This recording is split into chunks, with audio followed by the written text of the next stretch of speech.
Diagne, permettez-moi de vous donner la parole et de vous présenter à nos téléspectateurs de l'ERA.net.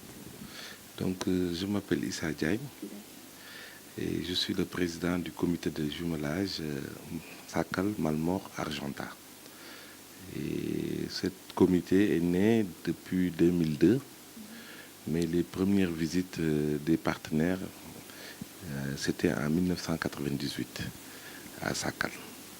Donc depuis 2017, je suis le président de ce comité de jumelage, mais j'ai été toujours, j'ai fait de la médiation entre l'Europe et la collectivité locale de Sakal pour faire un lien, et ça aboutit à ce comité de jumelage. Et ce comité de jumelage a fait beaucoup de choses sur ce territoire. Mais dans l'émission, je pense qu'on va développer. Évidemment, on va développer parce qu'on a vu que vous avez dit comité de jumelage et comme on le dit, c'est des réalisations que vous faites en tant que jeune Sakalois. Depuis quand vous êtes en Europe? Donc, je suis parti pour mes études dans les années 90. Cela fait 28 ans maintenant que je suis en Europe, mais j'ai jamais coupé le lien entre l'Europe et le Sénégal. Parce que pendant ces années, je suis toujours venu chaque année 1, 2 ou 3 fois au Sénégal. Donc j'ai maintenu mes liens, mes racines, et ça m'inspire. À chaque fois que je viens, ça m'inspire et ça me revigore pour mon travail, pour ma sérénité. Et aujourd'hui, je n'ai pas regretté de maintenir ce lien. Qu'est-ce que vous a touché pour que vous créez ce jumelage entre les Sakalois et vos partenaires que vous avez eu à trouver à l'extérieur? Tout à fait. Donc, ce jumelage, j'ai pas la prétention de transformer Sakal. Quand je faisais mes activités, parce que je suis président d'une activité qui s'appelle l'Afrique chez vous, là-bas. Et dans le cadre de mes activités, je travaille beaucoup avec les communes. Donc, je leur propose des journées sur le thème de l'Afrique. Je propose des semaines africaines, des quinzaines africaines, des festivals. Et dans ce cadre, ça fait voyager sans bouger les Européens qui n'ont pas les moyens de venir en Afrique ou qui leur santé ne leur permettent pas de venir en Afrique, ou aussi les enfants qui ne sont jamais sortis, d'ouvrir leur esprit sur des différences entre eux et nous. Donc c'est dans ce cadre que mes actions ont beaucoup plu aux enseignants, ont beaucoup plu aux élus. Et c'est dans ce cadre, après des semaines africaines, ils ont décidé d'avancer avec moi et de venir au Sénégal. Et au Sénégal, c'était particulièrement à Sakal. Et quand ils sont venus à Sakal, après des visites dans le bourg de Sakal, ils ont fait des visites à l'intérieur, dans les hameaux et les lieux-dits.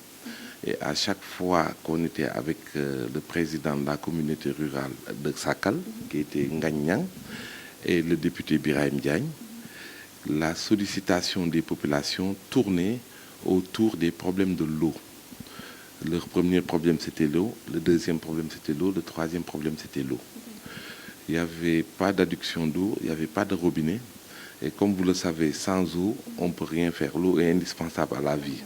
Surtout dans une région où l'agriculture, le bétail est présent, l'eau était le principal problème.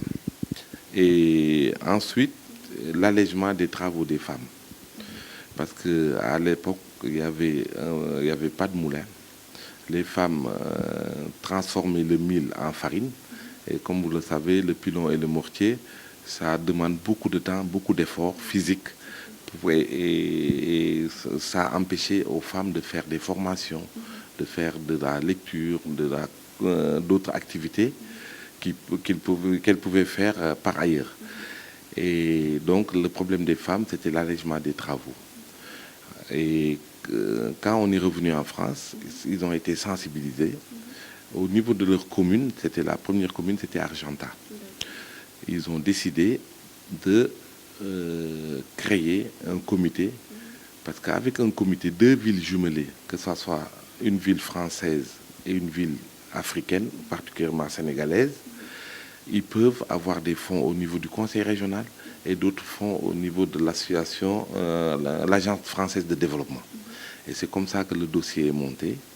Ils ont pu avoir beaucoup de fonds pour participer dans les châteaux d'eau de Matar, Ndiobène Batar, et faire tout le réseau d'eau. Et ça a alimenté 53 villages. Et les années passèrent, on a eu un gros projet où on a distribué plus de 40 moulins dans toutes les contraintes qui n'en avaient pas. Et vraiment, ça a amélioré les conditions de vie. Ensuite, on a travaillé sur le matériel didactique pour les élèves dans les écoles primaires, et dans les écoles élémentaires et maternelles.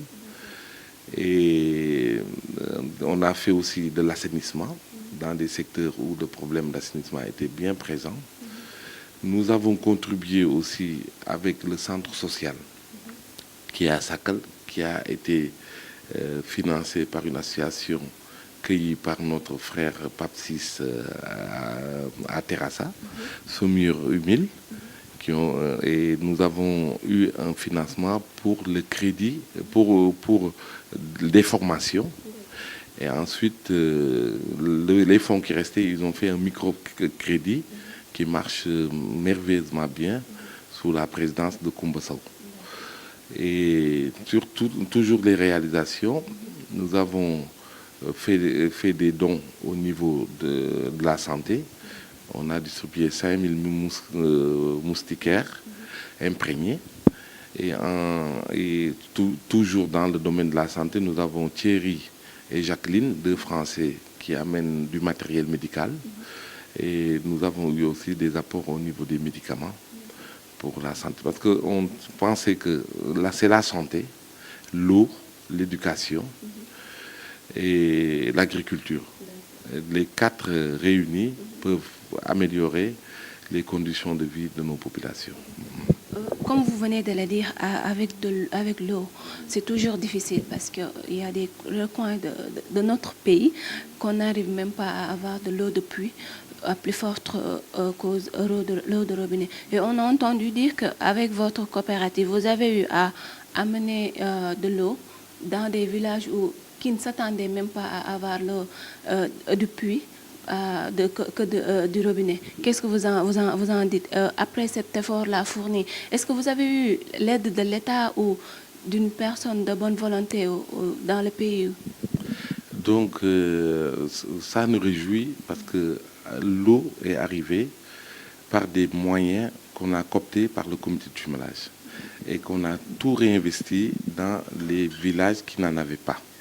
Aujourd'hui, la mairie dirigée par Birahim Diagne, et je pense que les remerciements pleuvent parce que des populations qui ne croyaient pas avoir l'eau de pluie ont eu de l'eau courante en quantité et de la bonne eau potable, d'une eau potable. Et aujourd'hui, ce qui me fait plaisir, c'est qu'à partir de cette eau-là, il y a d'autres projets qui naissent.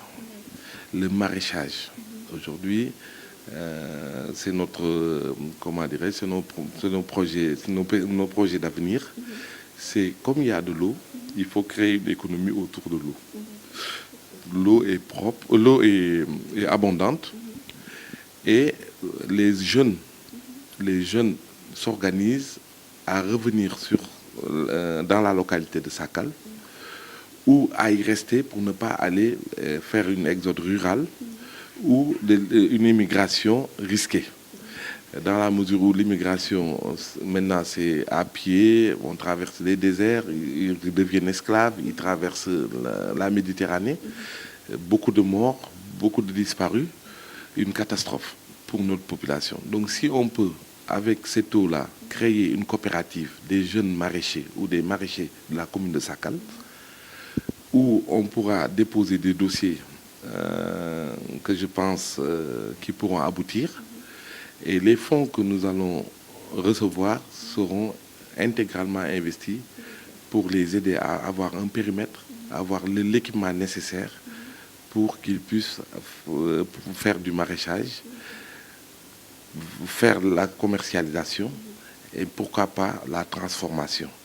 Parce que pas plus tard qu'avant-hier, il y a un émigré Demba Dieng, je pense, qui a œuvré à partir de l'Italie pour, avec une association, j'ai oublié le nom.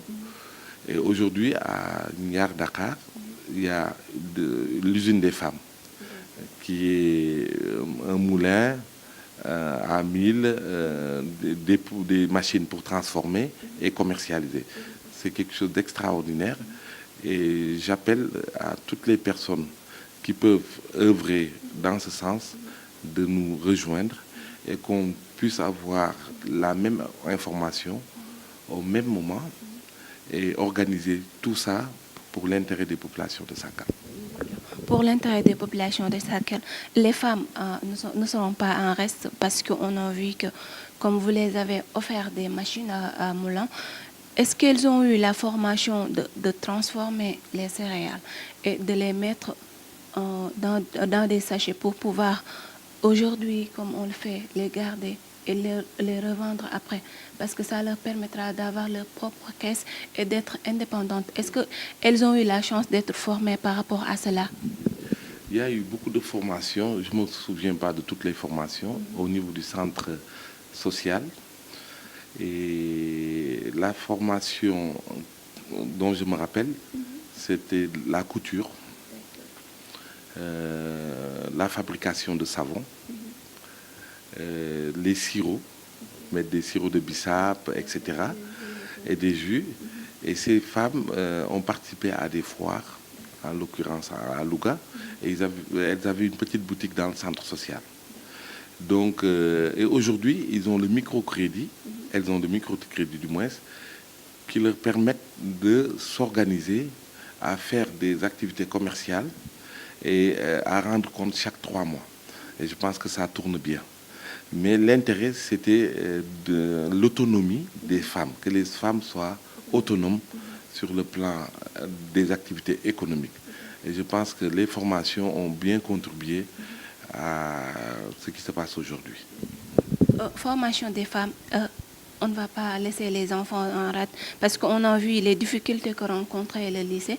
Pas plus tard qu'hier, vous les avez offert des matériels pour leur cuisine, pour les salles de classe et la construction bientôt d'autres salles pour les autres élèves qui en réclament tout le temps. Et on a vu que vous mettez pas mal d'efforts pour la réussite de ces enfants-là. Tout à fait. Comme je l'ai dit hier à l'occasion de la remise des prix, on ne peut rien faire sans associer les enfants. Parce qu'on dit souvent, les enfants, c'est l'avenir de demain. Donc quand les enfants sont formés, on aura des adultes bien. Et on juge un pays sur 4 critères, souvent. Quand on va dans un pays où les enfants sont bien formés, les hôpitaux sont impeccables, les prisons sont impeccables, les cimetières sont impeccables, on peut croire que c'est un pays qui respecte les morts, qui respecte les malades, qui respecte les prisonniers, parce qu'ils vont sortir demain et ils vont se mélanger avec la population, et qui forment les enfants.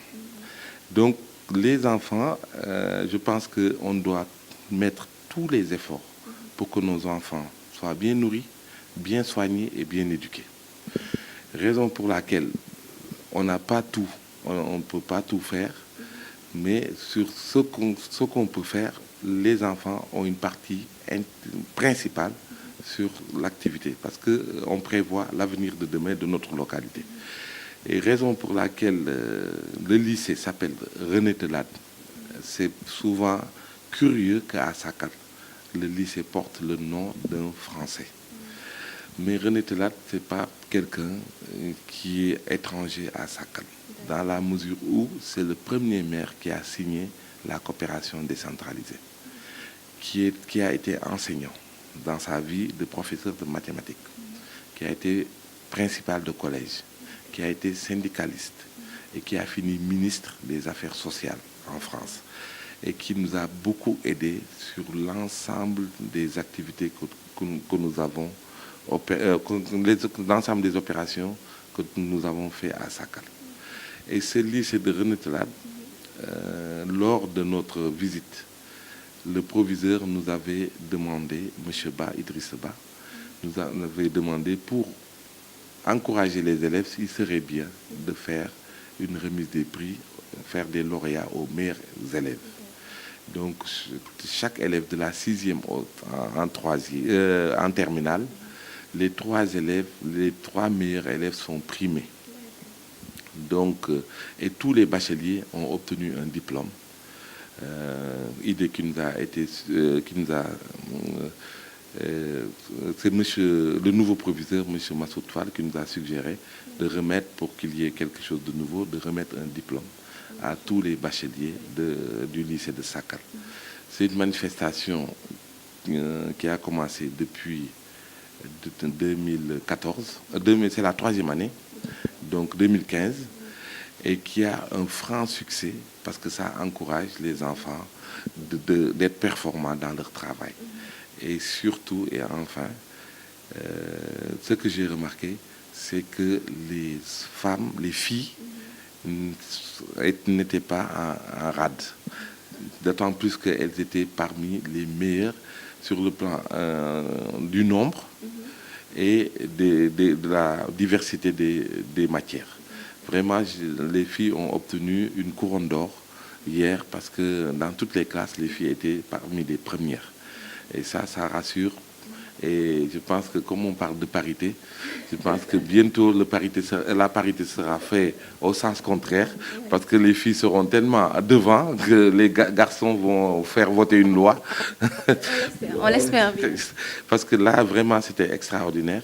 Et que dans cette cérémonie, il y a eu beaucoup de choses qui se sont dites. Parce qu'ils ont pris le thème de l'agression des filles, l'agression sexuelle, où il y a 3000 et quelques cas de plaintes cette année, ce qui m'a surpris, soit c'est hors scolaire, soit c'est à l'intérieur de l'école, mais on ne met pas une tâche au corps enseignant, ni à tout le monde, mais c'était bien de ressortir M. Tanguyan, qui est prof au lycée de Sakal, a fait un texte extraordinaire qui nous a appris beaucoup de choses et qui a conseillé ces filles de dénoncer ces choses abjectes et que c'est très très dangereux, ça peut nuire l'avenir de ces filles, ça peut nuire l'avenir sur le plan scolaire, sur le plan physique, sur le plan mental, sur le plan émotionnel, et que c'est des choses vraiment à sortir et lutter contre ce fléau qui arrive dans nos lycées.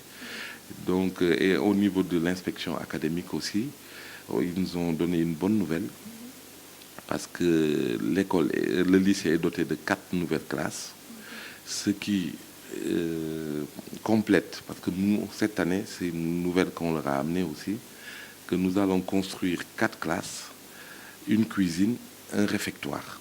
Parce que le lycée n'a pas de cuisine, a une cuisine, mais qui n'a pas de matériel. Et c'est là où l'association Ndiol et Matar, représentée par le président au Sénégal et par le représentant encore qui est Pape 6, ils ont donné du matériel utile pour la conservation des produits, un congélateur, un frigo et du matériel, des ustensiles de cuisine pour contribuer à la bonne réalisation des plats des enfants. Et je pense qu'avec le projet que nous avons cette année,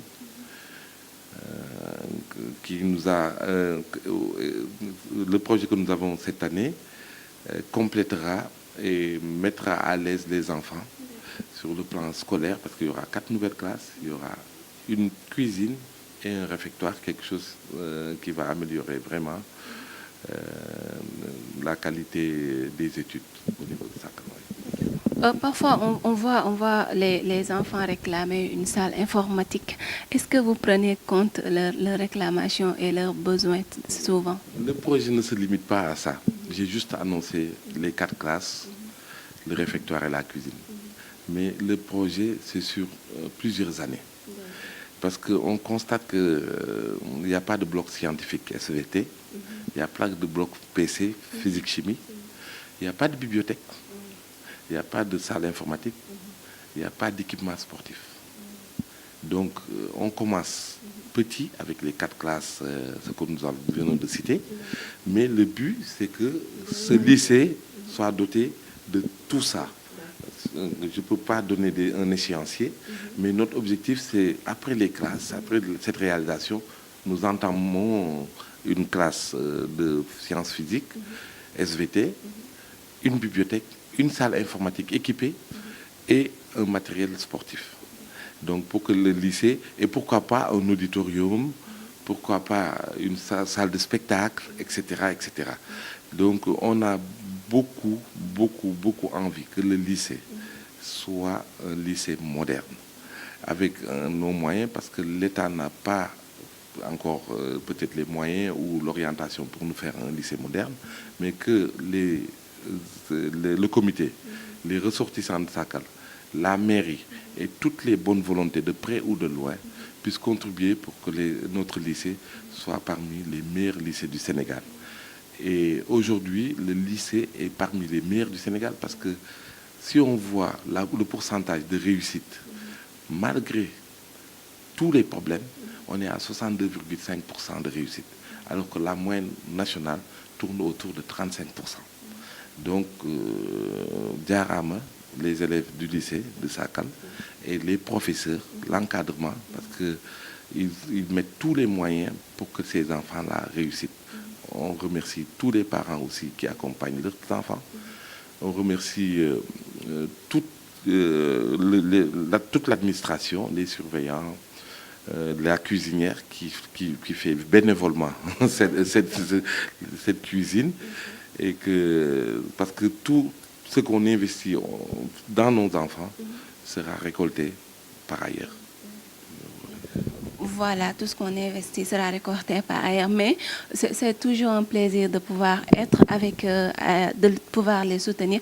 Tout à l'heure, vous avez parlé de la santé, avec des moustiquaires offerts, des médicaments que vous amenez. Est-ce que ces médicaments-là sont gratuits pour les malades ou pour ceux qui en ont besoin et qui n'arrivent pas à pouvoir l'acheter? Bon, ça, vous m'appelez sur un domaine du comité de la santé, je ne maîtrise pas. Nous, l'action qu'on fait, c'est qu'on amène le matériel qu'on offre à la mairie, et c'est la mairie qui s'occupe de la distribution et de la gestion du matériel. Donc, pour ne pas dire des choses qui me sont, que je ne connais pas, je ne peux pas dire si c'est gratuit ou payant. Je préfère, c'est à la mairie de vous éclaircir sur ça. Vous avez aussi dit que des fois c'est un peu difficile parce qu'il n'y a pas l'État qui vient en aide tout le temps. Vous êtes juste là et votre coopérateur qui est à l'extérieur. Quelles sont les difficultés que vous avez à rencontrer parfois dans les différents domaines que vous venez en social? Donc, pour Sakal, c'est une localité où il n'y a presque pas eu de projet d'État depuis quelques années. Même le maire de Sakal en parle souvent dans tous ces débats. Et les sous-préfets aussi n'ont pas vu un projet d'État depuis quelques années. Le premier projet d'État qu'on a vu, je pense que c'est l'hôpital de Sakal qui est en train d'être construit. Et c'est grâce à cette coopération décentralisée que Sakal a pu régler plein de problèmes. Et je pense que je suis pas dans le conseil municipal, mais si l'État venait en secours et donner un coup de main, mais l'État arrive parce que les 4 classes qu'ils ont annoncées, c'est quelque chose d'extraordinaire. Bon, il y a eu des ONG, je pense, qui ont travaillé, et l'État est toujours les représentants de l'État sont toujours les bienvenus pour améliorer, parce que l'État du Sénégal est le cœur de notre activité. Donc, je pense on sollicitera toujours l'État à mettre sa main dans tous les projets. Et sans État, on ne peut rien faire aussi. À propos déjà des maraîchages que vous avez dit, comment ça se passe, ces pratiques?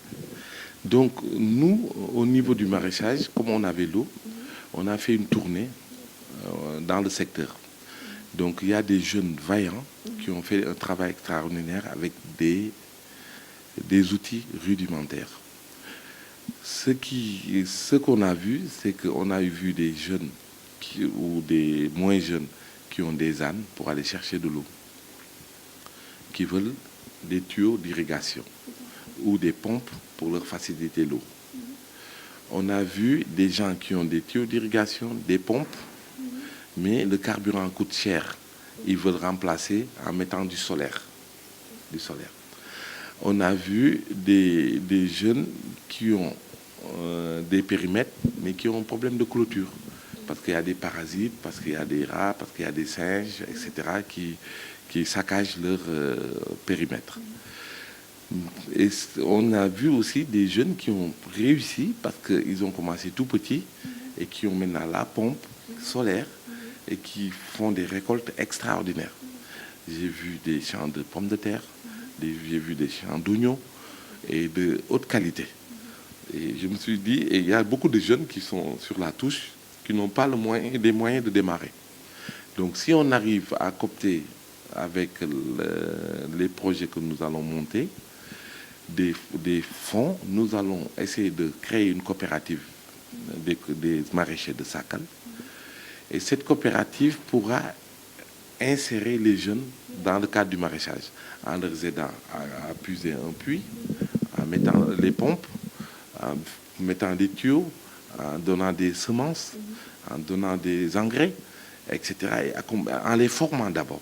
Faire la formation et de les insérer petit à petit dans ce projet de maraîchage.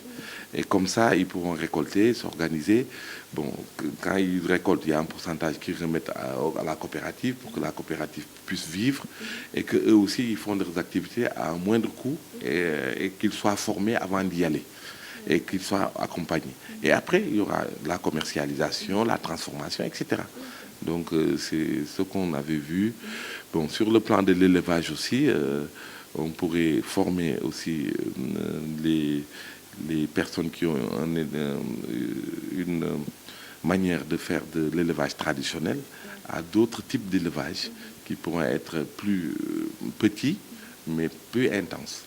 Donc il y a plein de projets qui sont là et on compte travailler avec les Sakalois. À part la commune de Sakal, est-ce que vous avez des projets pour l'environnement? Bon, l'environnement, il y a eu un projet, le périmètre, comment ça s'appelle, le truc vert là. J'ai oublié la dénomination. Je pense que l'environnement, c'est à protéger. C'est vrai qu'aujourd'hui, quand on voit quelqu'un qui vit que de couper les arbres comme les laubés et qu'on leur parle de l'environnement, ils se disent mais c'est pas possible, il faut qu'on coupe nos arbres, qu'on fasse nos pilons, nos mortiers et qu'on fasse nos djembés, nos tam-tams, etc. Bon, l'environnement c'est très très difficile. Il faut que les gens, qu'il y ait une prise de conscience et que petit à petit les gens prennent conscience parce que si on détruit notre environnement, on se détruit à petit feu. Quand j'étais enfant, je me rappelle, à Sakal, c'était vert. Il y avait des lièvres, il y avait du gibier. Du gibier, on allait avec les chiens dans la brousse pour chasser. Le soir, on amenait quelque chose. Aujourd'hui, il n'y a plus ça. c'est semi-désertique. Et c'est triste parce que je suis un peu plus vieux que vous, mais pas trop. Mais je me rends compte qu'il y a eu, en avril, quand je viens ici, en avril, c'est triste parce que le bétail n'a pas à manger. Ils ont la peau sur les os. Ils meurent sur la nationale parce qu'il n'y a pas à manger. Et c'est très, très triste. Je pense que nous devons tous lutter pour protéger notre environnement. Parce que ça devient quelque chose de très, très urgent. Et que c'est l'action de tout un chacun qui peut amener à qu'on redore le blason pour que notre pays soit un pays bien protégé et qu'on retrouve notre environnement sain. Quel message lancez-vous pour terminer, pour ne pas trop vous garder? Quel message lancez-vous à la population sénégalaise, aux jeunes qui sont à l'extérieur comme vous, aux jeunes qui ont la chance de pouvoir trouver des partenaires et qui ne le font pas, aux jeunes qui peuvent venir au Sénégal aider et qui ne le font pas? Qu'est-ce que vous leur disiez? Donc, pour mon message, je lance un appel à tous les Sakalois particulièrement, je commence par Sakal, et tous les Lougatois et tout le Sénégal, pour qu'on puisse regarder le rétroviseur. Parce que même quand on est à Dakar, on est ressortissant de Sakal. Donc c'est à nous d'améliorer notre village, notre commune. Personne d'autre ne va venir travailler pour nous. Nous sommes les principaux concernés. Donc, je lance un message que toutes les personnes, où qu'ils soient, puissent repenser notre commune, que ce soit la commune la mieux lotie du Sénégal. C'est mon souhait. Maintenant, pour qu'on puisse s'organiser, il faut qu'il y ait une organisation. Parce que moi, je m'occupe du comité. Je vais lancer un appel à tout le monde de rejoindre le comité. Et avec le comité, notre rôle, c'est de gérer des fonds, de les investir jusqu'au dernier centime pour améliorer les conditions de vie des populations. Il n'y a pas que le comité à Sakal, parce qu'ils n'ont pas attendu le comité pour faire des choses. Il y a beaucoup d'associations qui veulent faire des actions positives pour Sakal et qui en ont déjà fait. Certains sont dans des actions sociales, certains sont dans des actions religieuses, certains sont dans des actions culturelles.